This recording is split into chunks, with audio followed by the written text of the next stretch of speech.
কাজিৰঙাত ভোট খেলিব আৰু 1 লাখ ভোটত তেওঁ জয়লাভ কৰিব আৰু মানে এটকা খৰচ নকৰাকৈ জয়ী হ'ব বুলি কৈছে। এই সম্পৰ্কত আপুনি কি ক'ব? এতিয়া ভূপেন বৰা ডাঙৰীয়াই য'তেই ইলেকশ্যন খেলে, য'তেই খেলিব, যিকোনো election, parliament election, assembly election, panchayat election, তেওঁৰ ছিকিউৰিটি ফৰফিট হ'ব।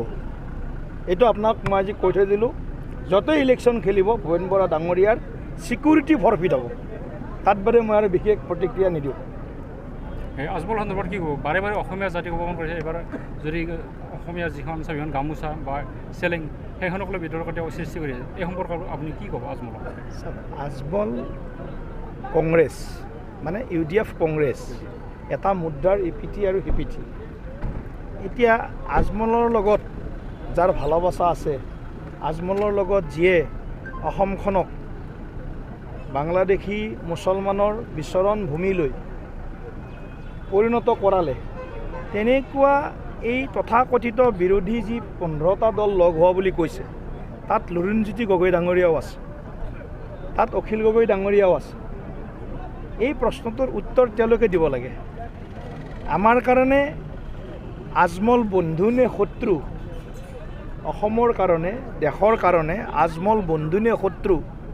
এই কথাটো লুৰিণজ্যোতি গগৈ আৰু অখিল গগৈ ডাঙৰীয়াহঁতে তেওঁলোকে স্পষ্ট কৰিব লাগে। আজিৰ দিনটোত মোৰ এইটোৱে আহ্বান তেওঁলোকলৈ।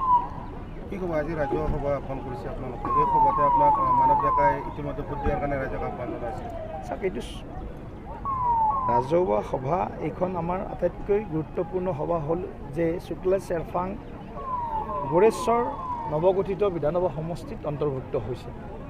ৰাইজৰ অপাৰ উৎসাহ, কাৰণ এটা অংশ আছিলে ৰঙিয়া বিধানসভাৰ লগত, এটা অংশ আছিলে আমাৰ তামোলপুৰ বিধানসভাৰ লগত। গতিকে শুক্লা চেৰফাংবাসীয়ে তেওঁলোকে এটা নিজৰ সমষ্টি পাইছে, বিধানসভা সমষ্টি। তেওঁলোকে এজন নিজৰ বিধায়ক দিছপুৰলৈ পঠিয়াব পাৰিব। তেওঁলোকৰ উন্নয়ন পূৰ্বতকৈ বহুত মানে ত্বৰান্বিত হ'ব। সেইকাৰণে ৰাইজ আজি উৎসাহিত হৈ আজি আমাৰ সভাত স্বতঃস্ফূৰ্তভাৱে তেওঁলোকৰ আজি উপস্থিতি আৰু সঁহাৰি দেখিবলৈ পাইছোঁ। নৰেন্দ্ৰ মোদী ডাঙৰীয়া আৰু হিমন্ত বিশ্ব শৰ্মা ডাঙৰীয়াৰ নেতৃত্বৰ ওপৰত তেওঁলোকে গভীৰ আস্থা আৰু বিশ্বাস পোষণ কৰি আছে। আৰু ভৱিষ্যতৰ দিনতো আমি যিটো আজি অনুমান পাইছোঁ সভাৰ উপস্থিতিত, তেওঁলোকে 2024, 2025, 2026, 2024 লোকসভা, 2025 BTC ইলেকশ্যন, 2026 বিধানসভা নিৰ্বাচন, তিনিওটা নিৰ্বাচনত শুক্লা চেৰফাংবাসী ৰাইজে ভাৰতীয় জনতা পাৰ্টি আৰু NDAৰ পক্ষত থাকিব বুলি আজি সেই আস্থাৰ বহিৰ প্ৰকাশ ঘটিছে। যিহেতু BTR দুটাকৈ পাৰ্টি আছে, UPPL আছে, BPF আছে, গতিকে আপোনাৰ ফালৰ পৰা লোকসভা যদি আপুনি কেণ্ডিডেট ঘোষণা নকৰিলেও কি ক'ব? আপুনি কি আহ্বান জনাব? আমিতো বিচাৰোঁ যে BTCৰ সৰ্বাংগীন স্বাৰ্থত BTCত সক্ৰিয় সকলো ৰাজনৈতিক দল এক হৈ উন্নয়নৰ যাত্ৰাৰ লগত চামিল হ'ব লাগে। BPFে কি ৰাজনীতি কৰিব বিচাৰিছে আমি নাজানো, কিন্তু BPFৰ বৰ্তমানৰ যিটো ৰাজনৈতিক তেওঁলোকৰ কিছুমান মানে সিদ্ধান্তই কওক, কিছুমান তেওঁলোকৰ কথা বতৰাই কওক, BTCবাসী ৰাইজৰ কিন্তু তেওঁলোকৰ এই কথা বতৰাত কল্যাণ বা উন্নতি কিন্তু নিহিত হৈ থকা পৰিলক্ষিত হোৱা নাই। গতিকে মই আহ্বান জনাম BTCত থকা সকলো ৰাজনৈতিক দলক যে BTCৰ শান্তি, BTCৰ উন্নয়ন আৰু BTCৰ ৰাইজক সুৰক্ষিত কৰাৰ বাবে আমাৰ যিটো প্ৰচেষ্টা, সেই প্ৰচেষ্টাত সকলোৱে আহি কেন্দ্ৰ, ৰাজ্য আৰু BTC চৰকাৰক সকলোৱে সমৰ্থন কৰি আমি এই BTCখনক, এই যিটো বৌদ্ধভূমি আছিল BTC, য'ত নেকি মানুহে অসুৰক্ষিত অনুভৱ কৰিছিল, য'ত নেকি মানুহে এখন দলং পোৱা নাছিল, য'ত নেকি মানুহে এখন হস্পিটেল পোৱা নাছিল, তেনেকুৱা পৰিৱেশৰ পৰা পৰিত্ৰাণ বিচাৰিছে BTCবাসী ৰাইজে। আৰু নাওকাটাতে চাওক না, আপোনাৰ আজি নাওকাটাত সভা হৈছে। নাওকাটাত এখন হস্পিটেল আছিলে, কিন্তু ডক্টৰ নাছিলে। নাওকাটাত নাৰ্ছ নাছিলে, নাওকাটাত মেডিচিন নাছিলে, ঔষধ নাছিলে। আজি নাওকাটা চাৰ্টিফিকেট হস্পিটেলত আজি ডক্টৰো আছে, নাৰ্ছো আছে, ঔষধো পায়। গতিকে এয়া পৰিৱৰ্তন। আৰু ইয়াত আজি আমি দেখিছোঁ গোটেই নাওকাটা বৃহত্তৰ গোটেই অঞ্চলটোত বিভিন্ন ধৰণৰ গাঁৱে ভূঞে ৰাস্তা নিৰ্মাণ হৈছে। এতিয়া আমি মুখ্যমন্ত্ৰী ডাঙৰীয়াক আহ্বান জনাইছোঁ, আপোনালোকক কালিও কৈছোঁ যে মহৰীপাৰাৰ পৰা আমাৰ যিখিনি ৰৈ গ'ল আপ টু বগামাটিলৈকে, বঙালীপাৰা হৈ বগামাটিলৈকে এই গোটেইখিনি ৰাস্তা আমি যেনেকৈ 2 লেন কৰিছোঁ বাইহাটা চাৰিআলিৰ পৰা মহৰীপাৰালৈকে, তেনেকৈ মহৰীপাৰাৰ পৰা বগামাটিলৈকে 2 লেন কৰাৰ কাৰণে আমি একদম মুখ্যমন্ত্ৰী ডাঙৰীয়াক সকলোৱে মিলি আমি দাবী জনাইছোঁ। তেখেতেও এই কথাটোত প্ৰায় সন্মতি দিছে, কাৰণ আমাৰ অধ্যক্ষগৰাকী অসম বিধানসভাৰ এই অঞ্চলৰ পৰাই তেওঁলোক মানে বিলংছ কৰে। গতিকে অধ্যক্ষ ডাঙৰীয়াই কথাটোত লাগি আছে, আমি লাগি আছোঁ। গতিকে মই ভাবিম যে অহা কিছুদিনৰ ভিতৰতে এটা ভাল খবৰ এই ৰাস্তাটোৰ কাৰণে আমি পাম। দিনৰ ছবিখন ৰাইজৰ মনত আছে, ৰাইজেহে ক'ব।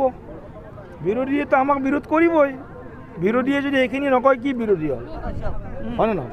গতিকে শান্তিৰ কথাটো ৰাইজক সুধিব লাগে, দলঙৰ কথাটো ৰাইজক সুধিব লাগে, হস্পিটেলৰ কথাটো ৰাইজক সুধিব লাগে। এতিয়া BTCত যিকেইজন ইয়াত বিৰোধী নেতা বুলি কোনোবা যদি আপোনালোকে কাৰোবাক যদি নেতা বুলি গণ্য কৰিছে ঠিক আছে, কিন্তু ইয়াততো বিৰোধী বুলি ক'লে বিজেপি বা বিৰোধী দলৰ কোনো নেতাটো আমি দেখিবলৈ পোৱা নাই। কেইজন আছে? কংগ্ৰেছৰ কোনোবা এজন MCLA আছে নেকি BTCত? AJPৰ কোনোবা MCLA আছে নেকি? ৰাইজৰ দলৰ কোনোবা MCLA আছে নেকি BTCত? 40টাৰ ভিতৰত এটাতো নাই। তেওঁলোকে BTCৰ ভিতৰত নাওকাটা ক'ত, গোৰেশ্বৰ ক'ত, সোৱাগপুৰ ক'ত, কুমাৰীকাটা ক'ত, নাগৰিজুলি ক'ত, কাউলি ক'ত, এই কথাটো তেওঁলোকৰ নেতৃত্বৰ মানচিত্ৰত, তেওঁলোকৰ মগজুত যিটো মানচিত্ৰ হ'ব লাগে BTCৰ, সেই মানচিত্ৰ তেওঁলোকৰ মানচিত্ৰতেই এইবিলাক মানে মগজুতেই এইবিলাক বিষয় সোমাই থকা নাই। গতিকে BTCত বিৰোধীৰ কথা এতিয়া কৈ লাভ নাই। এতিয়া BTCত যি ৰাজনৈতিক দল সক্ৰিয় হৈ আছে সকলোৰ প্ৰতি আকৌ এবাৰ আহ্বান মোৰ, এই যে শান্তিৰ প্ৰক্ৰিয়াটো যিটো ত্বৰান্বিত হৈছে, ই শান্তি প্ৰক্ৰিয়াটোত যাতে সকলোৱে সহযোগ কৰে, উন্নয়নৰ যিটো প্ৰক্ৰিয়া আৰম্ভ হৈছে সকলোৱে যাতে সহযোগ কৰে। আমি এক BTCবাসী হৈ আগন্তুক দিনত জাতি, ধৰ্ম, ভাষা নিৰ্বিশেষে ইয়াত কোচো গুৰুত্বপূৰ্ণ, বড়ো গুৰুত্বপূৰ্ণ, কাৰ্বিও গুৰুত্বপূৰ্ণ, ৰাভাও গুৰুত্বপূৰ্ণ, গোৰ্খা ভাইসকলো গুৰুত্বপূৰ্ণ, আদিবাসীও গুৰুত্বপূৰ্ণ, অন্যান্য অসমীয়া ভাষীসকলো গুৰুত্বপূৰ্ণ। সকলোৱে মিলি আমি সনাতনী সত্তাটোক আমি জাগ্ৰত কৰি এই BTCখনত আমি যাতে ভৱিষ্যতৰ দিনত আমাৰ মাজৰ পৰা কোনো ব্যক্তি যাতে আমাৰ সমাজৰ পৰা আঁতৰি নাযায়। কাৰণ কি আপোনালোকে দেখিছে BTCত এটা বিভিন্ন যোৱা 2, 4, 5 বছৰ 10 বছৰৰ পৰা দেখিছে ইয়াত এটা ধৰ্মান্তকৰণৰ ডাঙৰ সমস্যা হৈছে। বহু মানুহ নিজ ধৰ্ম এৰি, স্বধৰ্ম এৰি বেলেগ ধৰ্মত তেওঁলোক দীক্ষিত হৈছে কিবা খানি কাৰণত। মই সেইটো কাৰণ বিশ্লেষণ কৰা নাই। মই এইটোৱে আহ্বান জনাম যে স্বধৰ্মত থাকি ক'ৰবাত কিবা অসুবিধা থাকিলে আলোচনাৰ মাধ্যমেৰে আমি আমাৰ সমস্যাবিলাক সমাধান কৰিব লাগে, যাতে আমি কোনো এজনো আমাৰ সনাতনী সত্তাৰ প্ৰতি যিসকল প্ৰতিনিধিত্ব কৰে সেইসকলৰ এজনো ব্যক্তি যাতে কোনো অন্য ধৰ্মত শিক্ষিত বা দীক্ষিত নহয়। মঙলদৈ সমষ্টিৰ এইটোৰ সন্দৰ্ভত যথেষ্ট অসন্তুষ্টি প্ৰকাশ কৰা দেখা যায়, বিশেষ নমুনা পোৱা নাই বুলি ক'ব বিচাৰে তেওঁলোকে। কি কৈছে? এই নাওকাটাটো মোৰ নাছিলেই, নাওকাটাটো এতিয়া নতুন সমষ্টি হৈছে। গোৰেশ্বৰত এতিয়ালৈকে মোৰ সাংসদ পুঁজিৰ মই হিচাপ কৰিছিলোঁ প্ৰায় 72 লাখ টকা গোৰেশ্বৰৰ ওচৰে পাঁজৰে, কাৰণ মই পাইছোঁ 12.5 কোটি টকা। আৰু গোৰেশ্বৰটো ৰঙিয়া সমষ্টিৰ 3টা মণ্ডলৰ এটা মণ্ডল, গতিকে 72 লাখ টকা ৰঙিয়া সমষ্টিৰ গোৰেশ্বৰ মণ্ডলত মই গোৰেশ্বৰৰ মেইন ৰাস সমিতিৰ খলাৰ পৰা আৰম্ভ কৰি শংকৰদেৱ শিশু নিকেতন গোৰেশ্বৰৰ পৰা আৰম্ভ কৰি বিভিন্ন অনুষ্ঠান প্ৰতিষ্ঠানত 72 লাখ টকা ইতিমধ্যে মই ধাৰ্য কৰি তাৰ কাম কৰি আছোঁ। গতিকে 72 লাখ টকা যদি এটা মণ্ডলত এটা বেছি ডিচিট হয় তেনেহ'লে আপোনালোকে এইটো অনুমান কৰক। আৰু মোৰ হাতত বেলেগ পইচা নাই। বহুতে ভাবে যে আগত MPA কৰিছিলে ৰমেন ৰায় 50 কোটি টকা পাইছিলে, 50 কোটি 10 বছৰত পাইছিলে, আৰু মই 5 বছৰত 2 বছৰত 10 কোটি টকা মোৰ পৰা কেন্দ্ৰীয় চৰকাৰে সকলো সাংসদৰ পৰা কাটি লৈ গৈছে। পালোঁ এতিয়ালৈকে 12.5 কোটি টকা। 12.5 কোটি টকা 10টা বিধানসভা সমষ্টিত ভগাব লাগে। গতিকে আপুনি তাৰ পৰা অনুমান কৰিব পাৰিব যে আমি কিমানখিনি দিব পাৰিম। ৰাইজৰতো আবেদন নিবেদন বহুত আছে, কিন্তু আমি সকলো আবেদন নিবেদন আমি তাক গ্ৰাহ্য কৰিব পৰা নাই, নোৱাৰোঁ। কাৰণ অকণমান আছে হাতত, যিমান থাকিব সিমানৰ পৰাহে দিব পাৰিম। গতিকে যিখিনি আছে মই ৰাইজৰ কাৰণে দিছোঁ, আৰু বাকী উন্নয়নৰ কামত কিন্তু মই চৰকাৰখনক আজি এই ৰাস্তাটোৰ কথাটোৱেই হওক, দলঙৰ কথাই হওক, আজি 2টা কথা বিশেষভাৱে আমি কৈছোঁ। এই যে ইয়াত এটা কৃষি বিজ্ঞান কেন্দ্ৰ ভৱিষ্যতৰ দিনত যদি আমি কেন্দ্ৰীয় চৰকাৰৰ পৰা অনাৰ কাৰণে চিন্তা কৰিম। ইয়াত যিহেতু এগ্ৰিকালচাৰ নলেজ চেণ্টাৰটো এই আমাৰ নাওকাটাতেই ইতিমধ্যে হৈছে, চুপলাইট হৈছে। গতিকে এনেধৰণে কিছু অনুষ্ঠান ৰাস্তাটোৰ কথা কৈছোঁ মহৰীপাৰাৰ পৰা বগামাটিলৈকে এই ৰাস্তাটো আমি যিকোনো উপায় আমি 2 লেন কৰি ৰাইজৰ যাতায়াতৰ উপযোগীকৈ ভালকৈ বনাই দিয়াৰ এইটো আমাৰ একদম মানে আত্মাৰ আহ্বান আৰু এইটো কৰিম যেনেকৈ নহওক কৰিম